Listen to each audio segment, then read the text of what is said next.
Everyone. आज मैं आप लोगों को बायोलॉजी के कुछ ऐसे टॉपिक से इंट्रोड्यूस करा रही हूँ जो जितने भी हमारे कॉम्पिटिटिव एग्जाम होते हैं वो साइंस बेस्ड हो या नहीं हो, दैट मीन्स कि जितने भी नॉन टेक्निकल एग्जाम्स भी होते हैं उन सब में भी वो टॉपिक से रिलेटेड बहुत सारे क्वेश्चन आते हैं। ठीक है, तो पहला है जैसे सेल।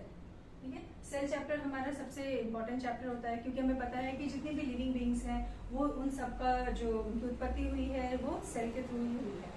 ठीक है, तो इसलिए हम लोग सेल को बोलते हैं फंडामेंटल यूनिट ऑफ लाइफ। तो इसलिए सेल चैप्टर में हम लोग उसकी डिस्कवरी पढ़ेंगे कि सेल को किसने डिस्कवर करा, कैसे उनको सेल मिला, किस चीज पर उन्होंने उसकी डिस्कवरी करी थी, वो सारा डिटेल हम लोग इस डिस्कवरी चैप्टर में करेंगे। ठीक है, दूसरा है उसका शेप एंड साइज। जैसे हमें पता है कि सेल हर लिविंग ऑर्गेनिज्म में उसके सेल के शेप एंड साइज डिफरेंट होते हैं, जिसके कारण कि ऑर्गेनिज्म को हम लोग यूनिसेलुलर और मल्टीसेलुलर दो कैटेगरी में बांटे हैं। तो वो यूनिसेलुलर ऑर्गेनिज्म क्या है और मल्टीसेलुलर ऑर्गेनिज्म कौन कौन से हैं, वो सब हम लोग शेप और साइज में डिस्कस करेंगे। फिर उसके स्ट्रक्चर एंड फंक्शन, सेल का क्या स्ट्रक्चर है, ठीक है, वो किस तरह से वर्क करता है, वो सब उसका क्या काम है हमारे लिविंग ऑर्गेनिज्म के अंदर में, उस पर हम लोग डिस्कस करेंगे। आफ्टर देन है सेलुलर कंटेंट। सेलुलर कंटेंट के अंदर में हम लोग जानेंगे कि सेल जो है क्या वो सिंगल है, या हमें पता है कि सेल के अंदर में उसके सेल वॉल है, सेल मेम्ब्रेन है, न्यूक्लियस है, साइटोप्लाज्म है, माइटोकॉन्ड्रिया है, राइबोसोम है, वो जो सारे कंटेंट है वो सब का क्या रोल है, वो किस शेप में वो सेल के अंदर में है, उनका क्या फंक्शन है, हम उन सब पर हम लोग इस टॉपिक पे डिस्कस करेंगे। उसके बाद हमारा प्लांट वर्सेस एनिमल सेल। हमें पता है कि लिविंग ऑर्गेनिज्म जितने भी वो सेल से बने होते हैं, तो हमारा प्लांट और एनिमल भी लिविंग बींग्स है, बट उन दोनों के सेल स्ट्रक्चर डिफरेंट है। क्या डिफरेंस है उन दोनों के बीच में, वो हम लोग इस टॉपिक पे पढ़ेंगे। ठीक है, उसके बाद हमारा नेक्स्ट टॉपिक है प्लांट फिजियोलॉजी। उस प्लांट फिजियोलॉजी टॉपिक में हम लोग जानेंगे कि जैसे हमें पता है कि प्लांट जो है वो किंगडम प्लांटिया के अंदर में आता है। ठीक है, तो वो क्लासिफाई है, प्लांट को डिफरेंट क्लासिफिकेशन में डिफरेंट कैटेगरीज में बांटा गया है। तो उसको किसके थ्रू बांटा गया है डिफरेंट कैटेगरीज में। ठीक है, जैसे कि प्लांट को अगर हम डिस्ट्रीब्यूट करते हैं डिफरेंट क्लासिफिकेशन में, तो उसका क्लासिफिकेशन का जो टॉपिक है वो है उसका वॉस्कुलर नॉन वॉस्कुलर के फॉर्म में, फ्लावरिंग नॉन फ्लावरिंग के फॉर्म में, पोर्स है स्पोर्स है, सीड्स के फॉर्म में। हाँ, जिसमें सीड है, सीड के फॉर्म में भी हमने प्लांट को मोनोकॉट एंड डाइकॉट में डिस्ट्रीब्यूट करा है। तो वो किस किस तरह से उनको किस फाइलम के थ्रू उसको क्लासिफाई किया गया है, इस डिफरेंट स्पीसीज में डिफरेंट टाइप्स में उसको रखा गया कैटेगरीज में, वो क्या है, वो सारे हम लोग इस क्लासिफिकेशन टॉपिक पर डिस्कस करेंगे। फिर उसका मार्फोलॉजी है। मार्फोलॉजी मतलब प्लांट के सारे उनके स्ट्रक्चर, जो मतलब आउटर स्ट्रक्चर और साथ साथ में इंटरनल स्ट्रक्चर को भी हम लोग डिस्कस करेंगे इस मार्फोलॉजी चैप्टर में। दैट मीन्स की प्लांट के शेप साइज, उसके जो एक्सटर्नल स्ट्रक्चर है, उसका लीफ है, फ्लावर है, स्टेम है, वो किस तरह के हैं, उस पर डिस्कशन करेंगे। और साथ साथ उसके इंटरनल स्ट्रक्चर मतलब उसके सेल और टिश्यूज के बारे में भी हम लोग डिस्कस करेंगे ये मार्फोलॉजी चैप्टर में। फिर हमारा रिप्रोडक्शन पैटर्न। हमें पता है कि जितने भी लिविंग बींग्स है वो अपने जैसे ही सेम काइंड ऑफ ऑफस्प्रिंग्स को जन्म देते हैं। ठीक है, तो the process through which the all living beings grow same kind of offsprings or own kind of offsprings, that process is called the reproduction. ठीक है, तो वो रिप्रोडक्शन क्या डिफरेंट टाइप्स हैं।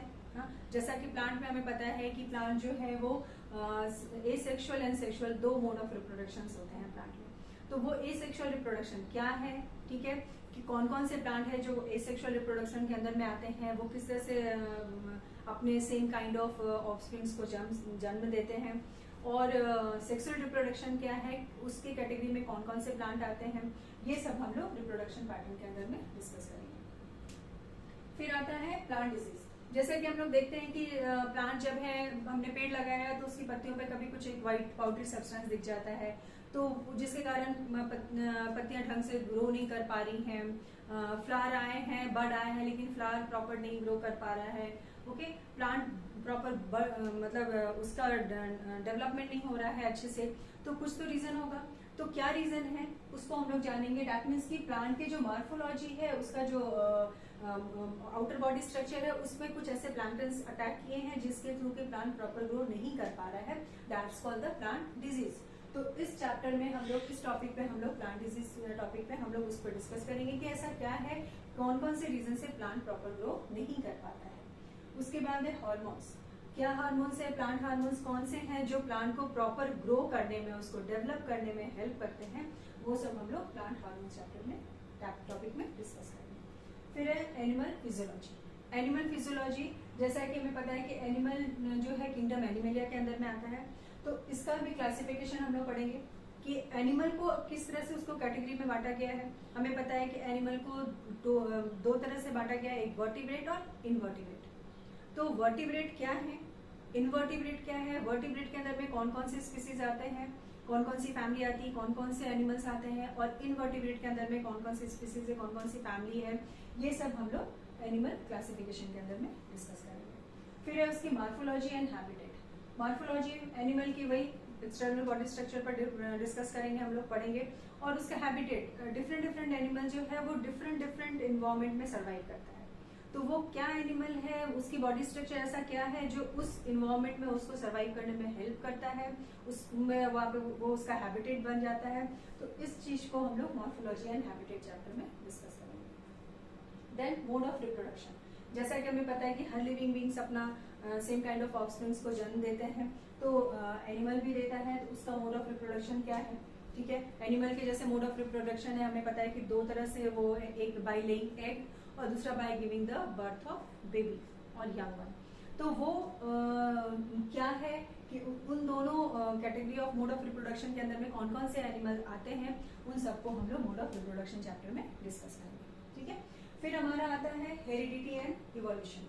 वो क्या है, जैसा कि हमें पता है कि हेरिडिटी, हमें पता है कि वो प्रोसेस जिसमें कि पेरेंट्स के कुछ कैरेक्टरिस्टिक्स उसके ऑफस्प्रिंग्स में चले जाते हैं, उनको बोलते हैं हेरिडिटी। दैट मीन्स कि हम लोग देखते हैं कि कभी मदर और फादर का कुछ एक्सटर्नल स्ट्रक्चर फीचर्स जो हैं वो उसके बच्चों में चला जाता है, ऑफस्प्रिंग में चला जाता है। कभी किसी का वॉइस सिमिलर होता है अपने पेरेंट्स से, किसी का कट फेस कट सेम होता है, नाक सिमिलर होता है, हेयर कलर सिमिलर होते हैं, तो ये कहलाता है उसकी हेरिडिटी।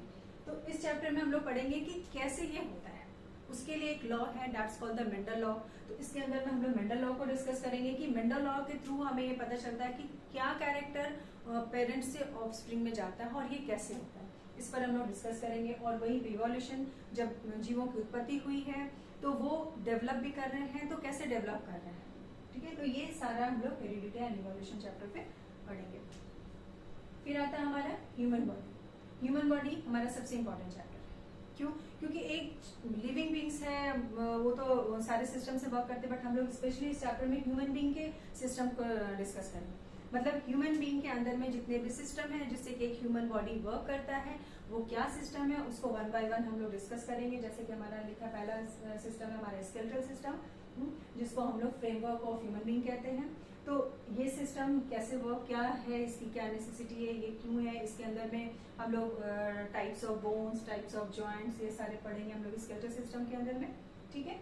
फिर है हमारा रेस्पिरेटरी सिस्टम। रेस्पिरेटरी सिस्टम के अंदर में हम लोग पढ़ेंगे कि कैसे लंग्स हमारा फंक्शन करता है, कैसे हम ऑक्सीजन को हमारे बॉडी के अंदर में आता है, क्योंकि हम जितने भी लिविंग बींग्स हैं वो बिना सांस लिए सर्वाइव नहीं कर सकते हैं।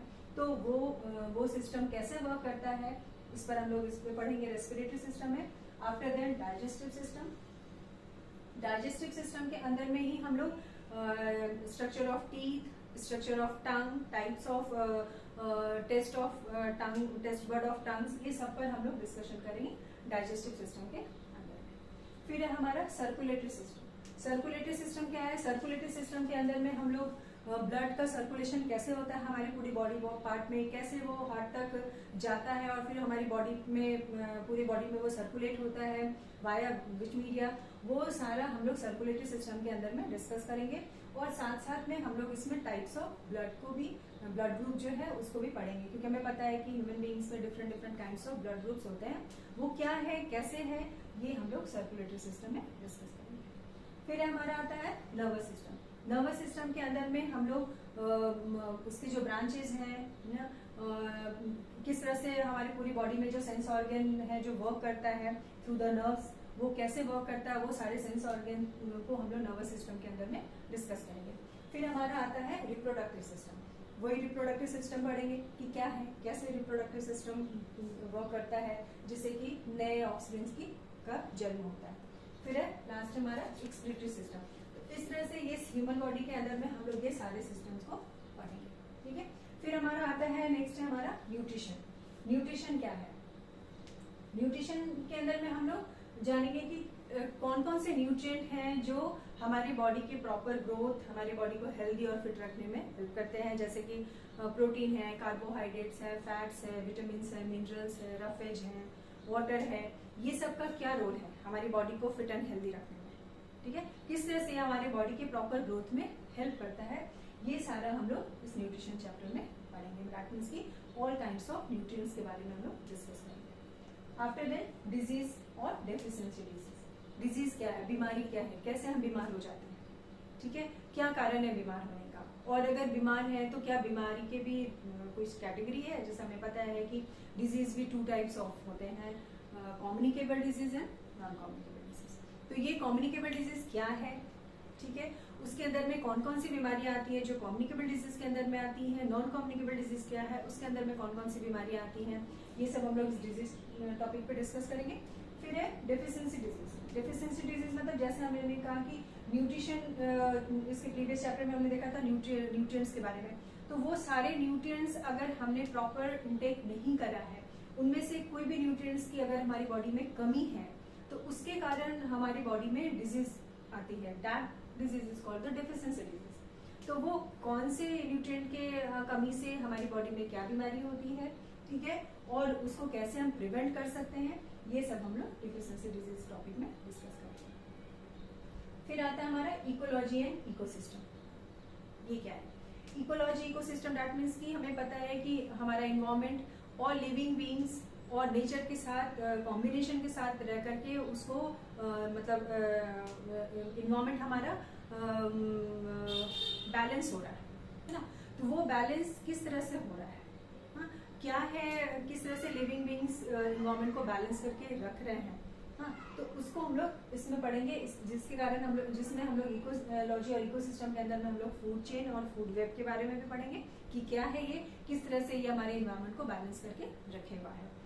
उसके बाद हमारा लास्ट आता है पॉल्यूशन। पॉल्यूशन चैप्टर के अंदर में हम लोग पढ़ेंगे उसके टाइप्स, पॉल्यूशन के कौन कौन से कारण है, क्या क्या है पॉल्यूशन, क्या क्या पॉल्यूशन है। तो जैसे हमें पता है air pollution, water pollution, soil pollution, ये टाइप्स हैं, इसको हम लोग डिस्कस करेंगे। फिर वो कैसे कॉज हुआ, वो पॉल्यूशन कैसे हुआ, वाटर कैसे पॉल्यूट हो रहा है, एयर कैसे पॉल्यूट हो रहा है, सॉइल कैसे पॉल्यूट हो रहा है, उस पर हम लोग इस पर डिस्कस करेंगे।